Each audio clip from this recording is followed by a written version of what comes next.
yung pangalawang padala sa'yo ay hindi na nakarating sa'yo. Nagpadala po yung foreigner ko, ma'am, ng month ng March 20 po. Hindi ko po siya natanggap agad po yung pera. April 10 ko po natanggap yung pera po. Ibig po sabihin, may kasinungalingan po sa kanya po. By the way, ginamit ko po yung pangalan niya dahil wala po akong valid ID. Nagtiwala po ako sa kanya, ma'am. Pero tinraidor niya po ako. Pero nakuha mo naman after a month. March 20 po pinadala, April 10 ko po natanggap yung pera. March 20, pinadala, April 10 mo, nakuha yung pera. So, ibig sabihin, nagduda ka na nakuha na nung March 20 pa lang. Siguro po, ma'am, nakuha niya po, ma'am, kasi nagsabi po yung apam sa akin na ganung date po niya. Na I sent the money already, Opo. March 20.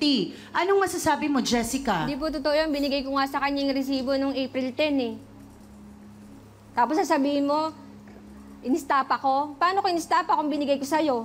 Ang kapal pa rin pala na mukha mo eh. Ka rin pala eh. So, kumusta ang resibo?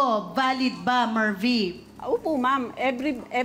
Pag nagre-receive po ako ng ma'am, nandun po yung petsa at saka yung oras kung kailan po hinulog yung pera. Kasi sinasabi ni Jessica, iba pala yung padalahan. Sa iba pala in-address nung AFAM mo. Totoo, hindi?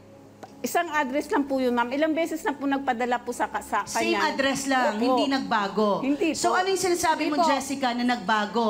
Nagkakalat na nga sila na istapa daw ako eh. Sabi ko, Wow paano ko naman, na-istapa? sa Wala ilang nga akong beses pera. po nagpadala, Oo, ma'am, kailangan sa ko ng pera, pangimado pero nang hindi ako nagkakaroon ng istapador. Hindi ako problema. mukhang Ibig po, pera. nagkaka-interest po siya sa pera na pinadala sa Magkano akin. tong perang pinag-uusapan natin, yung huling pinadala? 4-5 po. 4,500.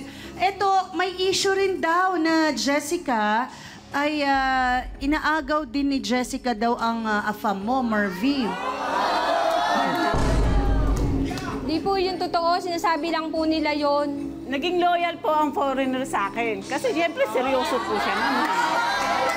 Oh, tapos ano nangyari? Naman, ganda-ganda mo. Nagtaka po ako, nag-advise yung foreigner sa akin. Dapat, Mervy, pag nagsisend ako ng pera, huwag mong sabihin sa kapitbahay mo o sa kaibigan mo dahil pera po yun. Kasi meron pong kaibigan ko na nag-add friend po sa kanya sa Facebook. Ngayon po, sabi ko sa kanya, sabi niya po kung ano po yung pangalan. Iyan nga po yung sinabi niya. Kaso lang, Kasi meron po siyang na-expect mo ako nickname yun, na ako ginamit nagpaparinig po. kayo na ako Kumbaga, yun, totally, dapat ako hindi niya dapat. po yung totoong pangalan ang ginamit niya. Kumbaga, gumawa po siya ng sariling account sa Facebook. Gumawa ng dummy account sa Facebook. Nakita mo, may dami account ako. Isang account ko lang, binura ko pa dahil binabash nyo pa ako. Harapin mo